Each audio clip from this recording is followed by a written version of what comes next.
осыны тодығын бір неме Иә. мынау мол екен ғой, неше шума? Мынау бұл өлке біздің ауыл жайлаған жер, желіге асау құлын байлаған жер. Көзіме от жанындай көрінеді, айқасып құлынтайды ойнаған жер. Ей, ақау сабаз, ұшырдым ұясынан балапан қас. Қайырмасы ғой. Бұл өлке біздің ауыл күзеген жер. Сау сәлемет тұрдыңыздар ма? Біздің аяулы оқырмандар, көрермендер, әр сәтін бізге арнап жатқан, біздің осы түсірілім қашан шығады деп сериал күткендей күтіп жатқан ақ тілек пейілдеріңізден айналдық. Сол үшін болса да біз түсірілімді жалғастырып жатырмыз. Әрине, бүгін біз мынау Павлодардың, яғни Кереку, бұрынғы аты Кереку облысының мынау Баянауыл деген киелі мекеніне келіп отырмыз. Атақты Мұса өткен жер, Қаныш Сәтбаев, Шәкен Айманов секілді аймандайлар өткен киелі мекен бұл бір. Енді қалған неді арқау болған білесіздер. Баянауыл басынан бұлт кетпес, қиядағы түлкіге құсын кетпес дегенде Баянауыл осы бір киелі мекен. Бір жағы керемет көл, таңғажайып орман, мына жағы түкті таулар, барлығы осы жерден табылады табиғат. Енді бүгінгі тақырыбымызға арқау болатын мазмұнымыз бұл мекенге, жалпы оны қазақ еліне бұрын көшіп келгенмен кейін көшіп келгендердің салыстырмасы туралы кішкене айтқымыз келіп отыр. Бұрын көшіп келгендер неден ұтты, қандай пайдасын, игілігін көріп жатыр деген мазмұндарға көбірек тоқталсақ. Енді алғаш еліміз азат болған кезде, мына Қазақстан егеменде қалған кезде ең көп келген қандастарымыз Монғолия Халық Республикасынан келген қандастарымыз, ағайындарымыз. Ол кезде 100 мыңдап, 200 мыңдап келген. Сол кісілер осы Сарыарқаның даласын толтырып, мал шаруашылығы, егін шаруашылығы осы жерлерді керемет киелі мекендерді мекендеп, осы жерден өсіп өркендеп, қазір бір екі ұрпақ ауысып үлгерді, елге қызмет етіп жатқандар да бар. Бүгін енді осы туралы осы Ержан ағамыздың аузынан ішкерлей білсек, өйткені Ержан ағамыз сол сонау 91 жылы алғаш рет ел егемендік алған кезде сүйіншілеп жеткен ағайындарымыздың бірі. Ал Ержан аға, өзіңізбен бүгін әңгімелесуіміз сәтті түсіп жатыр. Біздің мынау Жолашар ақпарат орталығында енді жалпы көріп отыр, осы дүниежүзінің қазағы көріп отыр, Монғолиядан, Қытайдан, Өзбектен, ар жақ бір жағын еліміз ішінде кең тарайтын ақпараттың бірі біздің Жолашар ақпарат орталығы. Сол үшін де жалпы біздің істеп отырған бағытымызды өзіңіз де біздің жанкүйер болып көріп отырсыз. Осы елге қызмет ету, сонымен бірге шетелдерде осы тарихи отанға ертерек оралса екен деген тақырыптарды көбірек қозғаймыз.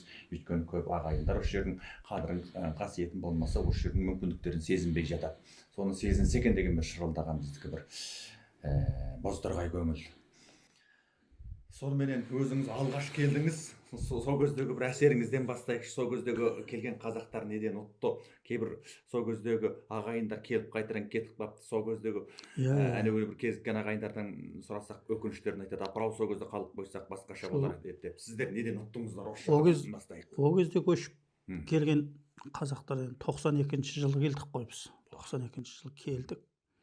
Келген кезде жаңағы нарыққа жаңа неменетіп жатқан кездері. Содан бері осы Баянөлгеден көшіп келгелі, мен осы Баянауылға көшіп келдік, соғалып осында тұрып жатырмыз. Ал Баянауылға тұрған себебіміз, әкеміз тура Монғолиядан келерде осы біз Баянауылда тұрамыз деп көшіп келді. Күнен бұрын болжап қойған екен ғой. Өйткені мына жерде әкеммен бірге оқыған, Алматыда 50-ден 54-ке дейін бірге оқыған, Казгуды бітірген жігіттер болды. Соның бірі Сламбек Қамашев деген ақсақал. Сонымен араласып келіп ап, сол кісілермен бірге соғалып осында тұрып қалдық. Содан 94 жылы қыста әкеміз өмірден қайтып кетті. Бірақ жеткізіп арман еткен екенде. Ал енді біздің бізден бір жыл бұрын біздің әкеміздің ағадарының баладары мына Монғолияның мына ішкі жағы дейміз, сол жақтан көшіп осының Жайма дейтін совхозға келген. Сол кезде бізде сол бір жылдан кейін осында келіп, ағамыз Серік мына телецентрдің мына телевидение жағын басқаратын инженер болып осы Баянауылдың сонда жұмыс істеп тұрып, қазір қалада жұмыс істеп тұр. Соғалып сонда тұрып жатырмыз. Руымыз Жантекей, Жантекейдің ішінде есағасымыз. Есағас Қазыбек. Әкем болғанда Алматыдан бітірген. Ерте оқыған кісі екен Енді әкемнің өмірбаяны Ана болғанда кітаптардың бәрі сол кісінің шығармалары ма? мынау сөз зергері деген. Онан кейін мынау ұстаз ұлағаты деген кітабы бар. Ұстаз ұлағаты деген. Шерткен сыр деген. Бұлардың бәрі енді әкеміздің. Мына әкеміздің атында Өлгейде 4-ші мектеп деген 10 жылдық мектеп бар. Сол мектеп әкеміздің атында. Ал онан кейін елге еңбек сіңген. Мына Балапан қаз деген кітабы осы жаққа келгеннен кейін шықты. Балапан қаз деген кітап міне. Бұл кісі жыр жинақтары ма? Жыр жинақтары. Мына Балапан қаз деген кітаптың осы Алматыда ашылуына өзім барып қатыстым. Мұнда мына Көшпенділер киносында ғана Балапан қаз деген халық әуені ғой. Ал сөзін жазған менің әкем 73-ші жылы жазған. Сөздің жасаған Балапан. Бұл өлке біздің ал жайлаған жерде бастап. Халық әні деп айтып жүрміз. Халық әні дегенде енді әуені. Халықтық әуенге жазылған, ана кісінің сөзіне жазылған халықтың әуеніне жазылған. Оны бірақ сол халықтікі деп ойлай бер сөзін. Сондай. Қай жылдар жазылған болды бұл кісі? 73-ші жылы. 73-ші жазылды дедіңіз, Оны мысалы қоштасу дейтін өлеңі бар.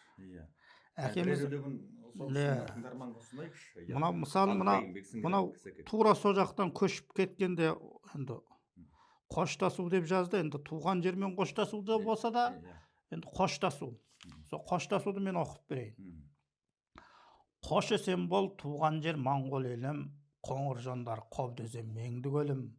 Айналайын атана аруағыңнан, ағаларым асылым әндігерім. Көшіп барам емес суынғаным, құшағында бір жарған жырым әнін. Қуат беріп қолдай көр жолымды ашып, қасиетіңе қастерлі сыйынамын. Қас тарихтың бет құрып ағаттығын, ата жұртым паш етсе азаттығын, елім барда, бойымда жаным барда, менің қалай тұтанбас қазақтығым.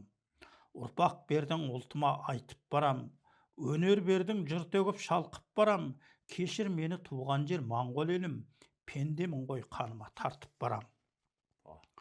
Тозған екен жұртымды табаламан, қырсық жеңген шақта да сығалағам, орнында бар оңалар киел ордам, өз ордасын қор болмас жағалаған. Толтырмаспын ортасын тектемегін, жамау боп та жыртыққа жетпегем, сарарқаны аңсаймын жұрағатым, бұтасының бірі боп көктегенін. Өз елінде еңсесі биік жүрсін, өз туына бастарын иіп жүрсін, жетелісі ырысқа белден батып, талшық үшін жетесіз күйіп жүрсін. Міне. Сол кезде елмен жұртпен қоштасу бір жағы еңбек етсін деген ұрпаққа бір тәрбиесі екен ғой, елге келіп еңбек етсін. Енді мына халық әнінің әуені халық әнінікі ғой енді. Бұны бұл өлке деп жазған. Осы толығын білмедік. Мол екен ғой, неше шума? Мынау күзді, жазды, қысты, көктемді, төрт маусымды. Елдер болған. Екі-ақ шумақпенен көп айтылып жүр. Екі-ақ шумақпен айтады да, мынау былай білем. Мысалы мына Балапан қаз деген міне Алматыдан. Ал неңіз сөзі Арғынбай Жұмажанұлынікі. Жантеке есағасы деп. Сөйтіп айта беруге болады. Сол кісінің бұл өлке біздің ауыл жайлаған жер, желіге асау құлым байлаған жер. Көзіме от жанындай көрінеді, айқасып құлынтайдай ойнаған жер. Ей, ақау сабаз, ұшырдым ұясына Балапан қаз. Бұл өлке біздің ауыл күзеген жер, қара көз бойын сылап түзеген жер. Көзіме от жалындай көрінеді, құлам шаш уәдесін үзбеген жер. Бұл өлке біздің ауыл қыстаған жер, қайынға кер жорғаны ұстаған жер. Көзіме от жалындай көрінеді, күлім көз бір қызыққа бастаған жер. Бұл өлке біздің ауыл, бұл өлке ата бабам көктеген жер, қорамнан ақталы ғой кетпеген жер. Көзіме от жалындай көрінеді, алдымнан келін кесіп өтпеген жер. Сондай. Сондай. несі бар. Одан кейін біздің мына көрермендер, тыңдармандар көріп отырған осыны халық ән деп айтып жүрген сөзін жаңағы сіз айта кеттіңіз, әкеңіздің сөзбен жазылған халыққа әуен екен. Иә. Ескертіп айта жүрсек екен, бізге де сол соңғы жаңағы кейбір дүниелер халықтікі болып кетіп жатыр, білмегеннен кейін де солай бола береді. Мынау сол әкеміздің енді балапан қаз деген кітабының оны неге шығармадыңдар деп Сергекке айта беретін, Сергекке, бізге. Содан міне балапан қаз деген несін шығарып алдық. Бұл жақсы болған енді. Иә, анандай керемет өлеңді елдің есінде қалатын халықтың өлеңі болып кеткен дүниенің авторын бүгін тауып жатырмыз. Қандай жақсы. Бүгін міне ел шалтын бесік деп ел мекенге келіп. Енді мына ерте келгеннің келіп осы жаққа қыз алып, қыз беріп деген сияқты. Мына жерде мына Қаржас ру дейді, Айдабол дейді, көп мекен деген енді осы жерде Арғынның ішіндегі. Содардан енді содарға біз қыз бергеніміз жоқ, со жақтың қыздарын алдық. Құдан алып кеткен. Құдан да, 30 неше жыл деген оңай емес қой. Сонда кезінде кемпір шалдар мына жерде айтатын, ерте кезде мені көріп, ай сен көзіңнің оты төгіліп тұрған бала екенсің, сен енді елдің бәрі қайтып көшіп жатыр, сен көшіп кетпе деп. Сөйткенде мен айтатұғым, ой әкемнің басы бар ғой мұнда, мен қайдан кетем мен? Әкем, қазақ айтады ғой, әкең басына барасың ба деген, мен кетпеймін деп сөйтем. Содан соғалып осы жерді мекен деп құдандал болып сөйтіп кеткен жайымыз бар. Тамыр тартып кеттіңіздер ғой? Енді соның балалар мысалы Алматыдан оқып бітірді, үлкен қызым Әл-Фараби атындағы университетті бітірді. Қазір осы Баянауылдың мектебінде мұғалім болып істейді. Өзімнің келіншегім де мұғалім. Қолымда шешем бар, ол кісі 94-ке келді, көрдіңіздер ғой. Ол кісі мұғалім болған кісі со жақта. Жалпы сіздердің отбасында ағартумен шұғылданады. Енді апайдарым болғанда дәрігер Астанада тұрады, бір апайым үлкен больницаны басқарып тұр. Енді бір апайым жаңағы Баян-Өлгейде Жан Шарапат дейтін больницаның соның басқарып соны жұмыстатып жатыр. Ағамыз мына телевизор жағының инженері болып Павлодарда бәлен жыл істеп тұрып, былтыр пенсияға шықты. Ана Түселбай дейтін әкеміздің ағасының баласы, ол осы жерде мына ауыл шаруашылық департаментінде бас маман болып жұмыс істеп тұрып, пенсияға шығып, қазір Астанада тұрады. Енді сол осы жаққа сіңіп кеттік деп айтуға болады. Халқы мына Баянауылдың қазақтарының 100% қазақ тұрады, 1-2% орыс қазақша сөйлейді. Бұл жерде басқа орысша сөйлейді дейтін болмайды. Бірақ қазақша. Қазақи орта. 12 сапқоз бар, сапқоз деп айтады енді. Біздше болғанда енді бөлім недер ғой енді. Ондағылар бәрі қазақ жаңағы. Айдабол, онан Қаржас, Қозған деп осында сондай рулар мекендейді. Ал біздің мына көшіп келген ағайындар кезінде көп болған 92-де. Соның біразы көшіп кетіп қалды. Қазір қалғандары бір 20-30 үй бар мұнда. Отбасы дейміз ғой енді. Сол мұғалім болып істейді, мал бағып отырғандар бар. Еңбектерін дөңгелетіп жұмыс істеп, жаңағы тұрақтап отырған ағайындар енді бар енді. Қалғанда Астананың маңайына. Астананың.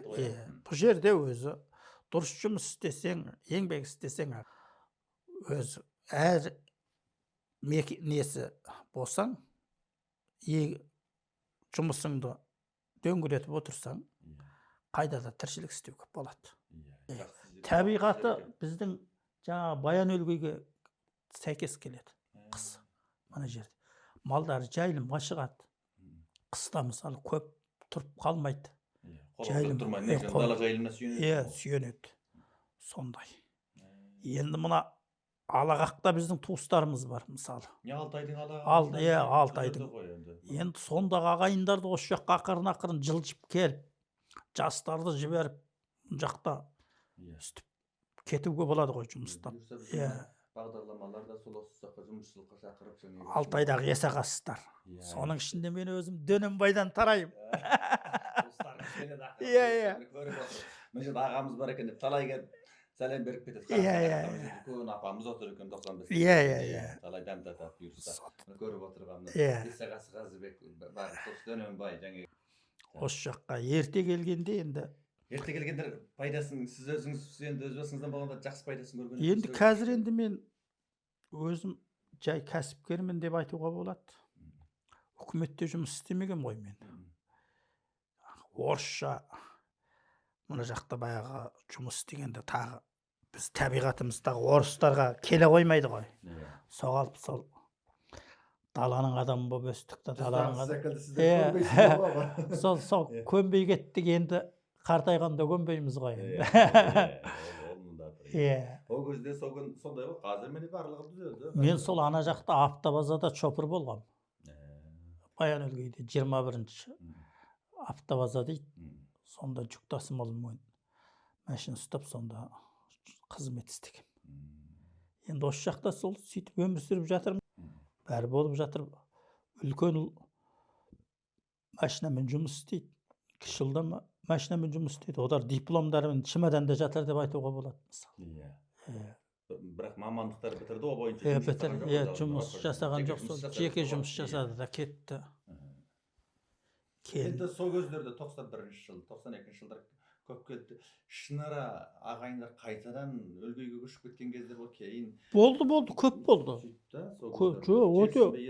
Мысалы 1 жыл, 2 жыл тұрып, мысалы осы Қазақстанның барып, Қостанай дейді, Қарағанды анда-мында барып, жаңа біраз жерсінбей. Бәрі барған жерінің бәрі орыс болып. Сонан кейін ойбай тұра алмайды екенбіз деп кетіп қалған кісілер болды, үлкен кісілер. Жастары оқып айтып бүйтіп қалып қойды. Да жастар соғалып осы жаққа орысшасын үйреніп, қазақшасын үйреніп, сонан кейін жұмыс істеп тұрып қалғандар көп. Содар әнеуіне біз әген жалпы осы мына солтүстіктегі облыстардың бәрін аралап жүрміз ғой. Петропавл, Павлодар, енді Қостанай жағымен, Ақмола менен. Осы неге жағына деген батыра барсыз. Әр ауылына барсаңыз Моңғолиядан келген қандастар неге жағына бар екен. Көп. Орыс та көп те, әзір азайды ғой. Мысалы, мен бір көрген мына жерде енді өз ойым болғанда жастар осы жаққа сіңіп кетеді. Жастар тез бейімделеді. Жастар мына орысшаны да үйреніп алады. Мына сіздер жақтан көшіп келіп жатқан жігіттермен де көп араласам. Сол 1 жыл, 2 жыл немене кейбіреу 1-2 айда орыс тілді үйреніп алып жатқандар бар. Ондайлар көп. Сонан кейін мен өзім болғанда Қобда беті деп айтам ғой енді. Біз Қобда беті, сендер Алтай беті. Алтай бетінен келген ағайындар да осы жақта жұмыскер ғой олар. Тез сіңеді. Ол күндіз-түні жұмыс істейді, ерінбейді. Олар осы жаққа тез сіңеді деп ойлаймын. Еңбекқор. Келіп жұмыс істесе, бәрі адамға байланысты ғой. Адамға байланысты. Денсаулық болса, Алла айтпесе, мына жақта жұмыстарын дөңгелетіп тұрған ер азаматтар өте көп. Сонда жаңағы сөзімнің аяғы, сонда аралап сөйлескен кезде, Монғолиядан кезінде көшіп кетіп, 10 жыл, 20 жылдан кейін қайтадан көшіп келгендердің өкініштері бар екенде. Халық қойсақ болмаймы?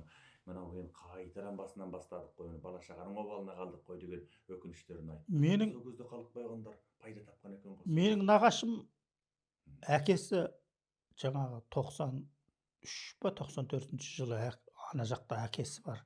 Сол жаққа кетіп қалып, содан біраз жыл тұрып, әкесі сол 100 нешеге келіп қайтыс болып, сол берді 10 шақты жыл болды, осында келіп тұрып, қазір мекендеп кетті.